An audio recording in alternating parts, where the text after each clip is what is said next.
นี่แล้วสั่นดื่มกับวัตถุนี่แล้วโดยบ่ได้ชักโดยบ่ได้ชักเลยเนาะจังบ่ทันได้ชักนี่มันเปื้อนแต่ลาวลายอยู่เด้นี่เนาะติดบ่หมดทิ่มน้ำก็มีโดยอันนี้เอาไว้เพราะมันงามเชื่อส่งเชื่อสิตัวนี้ไปชนะบ่อแต้นกินเฮ็ดกับไทยนี่โดยได้เรียนใช้พิรอาหารชั้น2นี่โดยตัวนี้นี่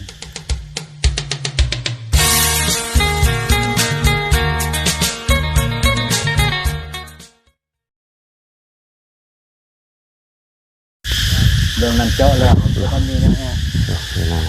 เปิดภาพมาก็อยู่ทางประตูน้อยมีประตูน้อยเนาะสมซื่อจะได้พี่น้องประตูน้อยได้เมียน้อยเนาะสบายดีตู้สบายดีเมียไปใช้ทำไมนี่เมียเขาในบ้านน้อยขออนุญาตขึ้นเพื่อนหน่อยเด้อเนาะแต่กระโปะก็แบบนี้บ่มีบอลไว้บอลว่างเครื่องคองป้ามีชั้นนี่บ่หมอแหกแต่กระโปะจ้าฮะก็ชั้นนี่แหละนี่ชั้นนี่ยังชั้นนี่อันนั้นของพ่อเฒ่าให้มาว่านนี่ค่อยหน่อยเราตายค่อยหน่อยตายมีแต่กระดูกเพราะว่ากระต้นกระโตมันผลคล้ายเอาแต่กระดูกกินแต่กระดูกเดียวปั้นให้ลูกมาเห็ดแห้งไว้กินยาวนานเห็ดกระเปียกอันนี้นั่นไปมันดนๆแน่ไม่ยังดอกนี่โทรศัพท์เมียก็อยู่นี่เป็นชานตู้เพิ่นเนาะโทรศัพท์โอ้จองเครื่องพุ่นบ่นี่อันนี้ก็โทรศัพท์น้องชายน้องเมียอันนี้โทรศัพท์เมียนี่ชื่อให้ล้าน8ชื่อให้เบิด2คนเลยเขาพออันนี้โทรศัพท์คอยเมื่อเท่านี้เราคอยหันโอ้นี่เนาะเฮือนชานบ้านช่องประตูเพิ่นคลองโอ้พี่น้องเอ้ยยังกันน่ะใช่ผ้ามีนี่หากินน้ำอันนี้แหละกระตอกกระแตบนี่เนาะใส่กระแตบนี่กู้แล้วนี่ดูเขานานสัมป้าก็เท่านี้นี่ชุดเจ้าช่วยเรือกับตัวนั้นว่านี่ถือว่าทหารเก่านี่ต้องมีหีบอันนี้ได้พี่น้องเอ้ยเนาะมีตัวนี้นะหีบจักโทรศัพท์หีบจักโทรศัพท์ยังเลยแต่ยังมีบ่นี่ตัวบ่มีใส่เครื่องใส่เครื่องเชื่อชงเชือนี่นั่นจักโทรศัพท์ที่ว่าออนเวลาเฮาสินั่นเฮามุนอองเอาเวลาเฮ็ดเชือกจักเป้105 มันใหญ่เติบได้ประมาณ3เป้ใช้ลังไว้เป้ใช้ลังแลนเวลาตีชูรบกันทหารลาดโดยสิชานไปทางหลังหมวกตู้เพิ่นพี่น้องเอ้ยหมวกชงอันปืนผ้าหนักก็บอกสิชงเพิ่นหมดแล้วโดยชงเบิดแล้วเนาะเหลือแต่ปืนแก๊ปบัดนี้ปืนแก๊ปนี่ก็ชื่อเอาลูกเอ้ยโดยนี่แล้วสั่นดื่มกับวัตถุนี่แล้วโดยบ่ได้ชักโดยบ่ได้ชักเลยเนาะจังบ่ทันได้ชักนี่มันเปื้อนแต่ลาวลายอยู่เด้นี่เนาะติดบ่หมดทิ่มน้ำก็มีโดยอันนี้เอาไว้เพราะมันงามเชื่อส่งเชื่อสิตัวนี้ไปชนะบ่อแต้นกินเฮ็ดกับไทยนี่โดยได้เรียนใช้พิรอาหารชั้น2นี่โดยตัวนี้นี่ตัวนี้เรียนกล้าเรียนอันนั้นโดยโอ้ชั้นลึกกว่าเท่านี้แล้วโดยบ่ได้คันได้เต็มมันนี่ก็3ดาวเต็มโดยบ่ได้เนาะได้ดาวเดียวย ามันโอ้ถือว่าสุดยอดแล้วนี่เนาะตนเองเป็นที่พึ่งของตนนี่บ่มีพี่มีน้องเขามาเหตุการณ์ปฏิวัติช้างความดีโดยตนเองได้ชำก็ดีแล้วแม่นเป็นเจ้าเป็นนายชำนี่หั่นน่ะค่อยคิดหมดแล้วโดยหมู่ผู้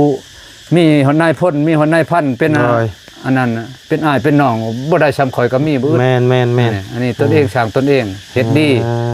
ให้เจ้าให้นายนอนอยู่กับเมีย2คนนี่เนาะตัวเนาะบ่นอนกันนี่แล้วบ่มีหยังดอก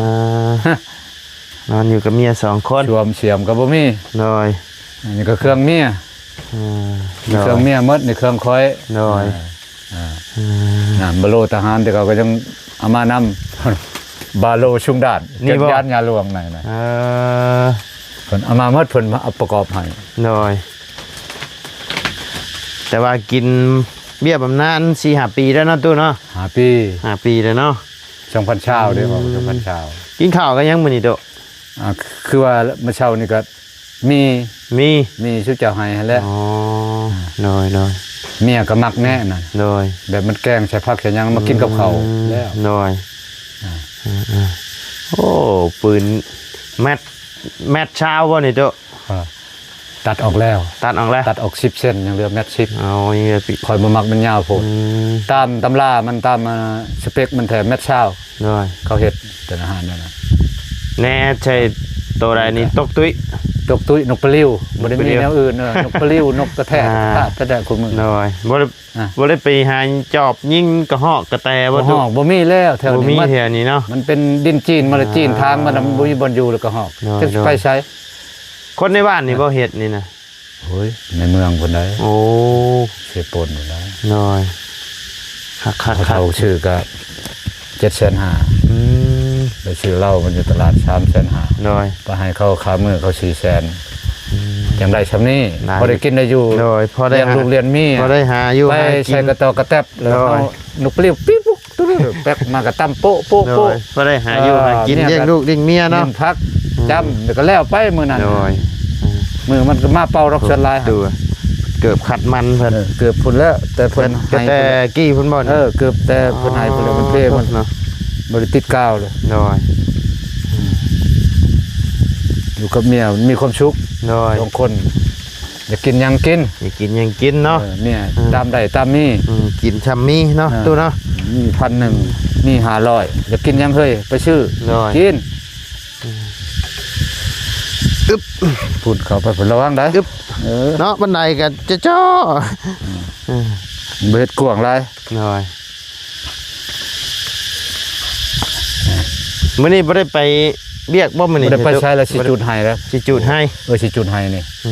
สิจูดเลยบ่นี่นะ แม่เฒ่าบอกว่าบ่ให้ไปใช้จุด สิจุดให้ เออจุดให้นี่ สิเริ่มจูดจักโมงนี่ ประมาณ3 โมงแรงพุ่นแหล้ว 3 โมงแดง ตอนแรง อ๋อจูดตอนนี้ก็สลบเป็ดเลยแล้ว บ่ได้จุดโดน บ่ได้เนาะ เขาบ่พาเฮ็ดเนี่ยเฒ่าแก่บ่ฮานเพิ่นบ่พาเฮ็ดมีแต่ตอนแรงสิบ่ายๆ ช่วงแรงเนาะ แรง คันปลูกไอ้ช่วงไอ้จูดช่วงเช้านี่มันเป็นหยังตุ จุดช่วงเช้านี่อันนึงมันบ่แดดมันบ่แห้งแน่ โดย อันช่องมามันก็บ่มีลม โดย บ่มีลมมันบ่ไหมเนาะน้ำหมอกมันยังหลายมัน โดย ตอนเช้าตอนนั้นน่ะ แม่น บ่ทัแห้งได้ เนาะ เจ้า เดี๋ยว จุดเปลี่ยน ยันมาแบบว่า มีแบบว่ากันเช็ดช่วงนี้แหละปลูกหยังบ่งามบ่หยังสิประ บ่ มาณ ว่า นี้ บ่ตัวนั้นบ่เกี่ยว บ่เกี่ยวนะ สำคัญตัวใหม่ทีนี่ สำคัญ ต้องหา ตัว มันใหม่คันมันใหม่ ตัวใหม่ คัก นะ ก็ปลูกงามเบิด ปลูกหยังก็งามเนาะตัวเนาะ คำว่าบ่ใหม่แบบนี้จะไปปลูกแน่ แม่น นั่นมันบ่มีพุ่นมีขี้เถ้า โดย แม่นบ่ โดย มัน แม่น บ่ แม่น เกี่ยวกับตัวอื่นตัวงามได้ อันมองมันเป็นแปลนนี่เป็นสวนไม่วิกเก่าว่ะดู ใช่ มอง พุ่นบ่ แม่น แม่นเลยไม่วิกเขาอยู่ในบ้านนี่แหละ มันตายหมดมาวิก ตายเลยสิปลูก ตาย สิ เขา ปลู จะ กมัน ปลูกใหม่เขาจะปลูกยังบ่ฮู้ของเขาตัวนั้น มันตายยืนหมดลำใหญ่ชำนาญหมดแหละ โอ้ มันตายจะเป็นหยัง ตายยืนมาเลย เขามาชื่อเฮ็ดพื้น อืม เขาบ่เอาแล้วจีนบ่เอาแล้วมันตายนะ แล้วไผมาชื่อบัดนี้ อันนี้เนี่ยคนในบ้าน คนในบ้านมาชื่อไปเฮ็ดพื้น เอารถไถตัดใส่รถไถไปเขาเห็นเขาแก่หลายคัน โดยแต่ส่วนนายทั้งนี้เพิ่นบ่ค่อยเฮ็ดทานขายเนาะ บ่ อืม มันเขาวนน้ำว่ายน้ำเบียกแนวอื่นนะ โดย หากินหาอยู่ต้นเสาต้นแรมนะเฮ็ดทาน ทั้งบ้าน ใช้เวลายาวนะ แม่นทั้งบ้านนี่ทั้งเซโนไอ้ทั้งบ้าน บ่จัก ส่วน คอยก็เฮ็ด ทาน คอยเฮ็ดตลอดคอยก็อยู่เชโนตะกี้ อืม กองพันคอยอยู่เชโน น้อย คอยเคยเฮ็ดทานอยู่ อ่า เคยได้เงินทั้งน้องเปลือกน้องเป็ดขดไปหมด อ่า บ่อนหากินแหละน้องเป็ด โดย บ่อนอันเขาปาดนั่น อืม แต่ละปีต่างประเทศมาปล่อยปลาได้อยู่หั่น โดย หาปลาหาน่ะ มีเอาประตูไปอยู่ซ้ำเนาะมื้อนี้เนาะว่าสิให้ เอาไปนะ ว่าสิให้หอมแก้มให้เบิ่งอยู่มื้อนี้ เพราะมันคันนะ อ่า คันเราถือโทรศัพท์ไปเลยนะเรามาเมื่อวานโทรอันนี้ น้อย โทรศัพท์ไปฉากมัดแบต แบตเบิดเนาะ เมื่อคืนนี้ลิ้นจนว่า มีสัญญาณเนาะอยู่แถวนี้ มีโอ้ยชัญญาณหลายได้อยู่นี่ได้ สัญญาณ ไปบนอื่นแล้วบ่ยังมี พอดีมาปลุกถึกหม่องรถเจ้ากันเนาะปลุกเพื่อนถึกหม่องรถเจ้ากัน คนในบ้านมันยังขึ้นมาพี่ชนลาย อืม อยู่ในบ้านก็บ่เต็มชัญญาณ โดยแม่นขึ้นมานี่โดด ขึ้น คลิป มา โดด นี่ ยังก็ได้อยู่ เรียบร้อยโลด พี่น้องหน่อยนึงบางเครื่องก็ได้ บางเครื่องก็บ่ได้ บางเครื่องก็แห้งบางเครื่องก็บ่แห้ง คงคอยยูดิเทลคอยเต็มร้อยตลอด ขีด โอ้คันแบบว่าสัญญาณสัญญาณซิมนี่ แห้งเบิดอยู่ตู่คันว่าสัญญาณเน็ตนี่ สัญญาณเน็ตแล้วมัน มัน ชนลาย มันบ่ สัญญาณ แห้ง เน็ตแล้วมันอ่อน โดย มันบ่อยากได้ เพราะว่าลักจากนี่ก็ไกลเติบเลยเนาะ พูดแล้วหลักมันให้เพิ่นบ่แนมเห็นอยู่พูดแม่นบ่ล่ะ อยู่อันนั้นเพิ่นได้อยู่เชฟโปนเพิ่นได้นี่เนาะ พูดแล้วเซโปนพูดแล้ว เชฟโปนเพิ่นได้พี่น้อง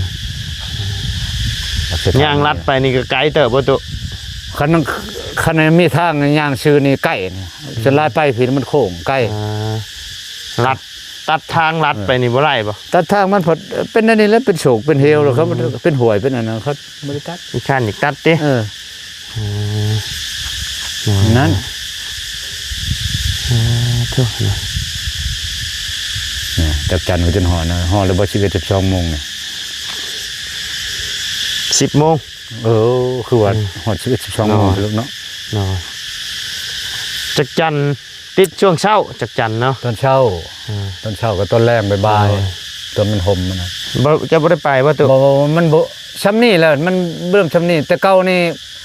เขาจนได้ขายแต่ละปีปีนี้บ่หลาย ห้องนี่หูก็อยากแตกพุ่นเลยติ แซวคือว่าแล้วทางมันละบ่อนใดก็ได้ โดยมันแปลนเบิดแล้วเนาะ แม่นแหละไม่วิกมันบ่จักจับไม่วิกล่ะซั่นล่ะ มันชวนได้มันบ่มีโคกเถื่อน บ่มีโคกมีไม้ เนาะบ่มีโคกมีไม้เป็นผู้เป็นผาอยู่แต่ว่าเป็นไม้หุ่นน้อยๆเนาะบ่มีต้นไม้ใหญ่แถวนี้เพราะว่าแปลนมาเลยตะกี้ก็มีอยู่หรอกนี่เนาะต้นไม้ใหญ่นี่ นี่รุ่นกุบกไปแล้วเข้าทางให้หลายปีแล้วมาอยู่เพราะว่าปลาช่างปลาเชื้อเลยเท่านี้ปลาดงตึบดงใหญ่เลยเขา โดย แต่ว่าคนมาอยู่แล้วมันหมดมีหดช่างหดเชื้อผมเขาบอกตะกี้นี่จักไปใช้หมดล่ะไปเวียดหมดล่ะ โดย ไปใช้เขาว่าย้ายเจียงเชิญบนชายผู้ลวงผุนเขาว่าช่างเชื้อลายใช้แดนลาวเวียด โดยโอ้ยแดดเลยดีเนาะ วันละเนี่ย ซะโอเคสเนาะพ่อแม่พี่น้องสำหรับคลิปนี้ก็ทางบ่ไลก็จะได้ขอจบคลิปลงไว้เพียงสำนี้กันเด้อพี่น้องเด้อขอบบุญขอบคุณพ่อแม่พี่น้องและ FC บัดสุขุสุคนเนาะที่เข้ามาติดตามนะครับชมทางช่องบ่ไลพาลุยเนาะพี่น้องสำหรับคลิปนี้พอตู้น้อยเนาะตู้น้อยกับบ่ไลขอตัวล่ำลาแล้วพี่น้องสบายดีเด้อเนาะไปพี่น้องเลยนี่เนาะพี่น้องเลยนี่เป็นเฮือนเมียอันเก่าประตูน้อยเนาะพี่น้องเลยเป็นเฮือนเฮ็ดอย่างแล้วก็เพิ่นกับปะก็เลิกลากันก็มาเอากับเมียผู้นี้เนาะพี่น้องอันนี้เป็นเฮือนของพอเฒ่าเพิ่นเนาะพี่น้องเลยได้ยินเราบอกตอนนั้นว่าพอเฒ่าอายุ40ปลายเนาะแม่เฒ่าอายุ30ปลายพี่น้องลุงอายุ25ลุงอายุ25เมียอายุ16แต่ว่าเราเองอัน75 ปีเนาะพี่น้องเลยห่อนได้พี่น้องเลยไปพี่น้องเลยสำหรับคลิปนี้ก็ลำลาแล้วพี่น้องเลยพบเจอกันในคลิปหน้าเนาะไปสบายดีเด้อเนาะ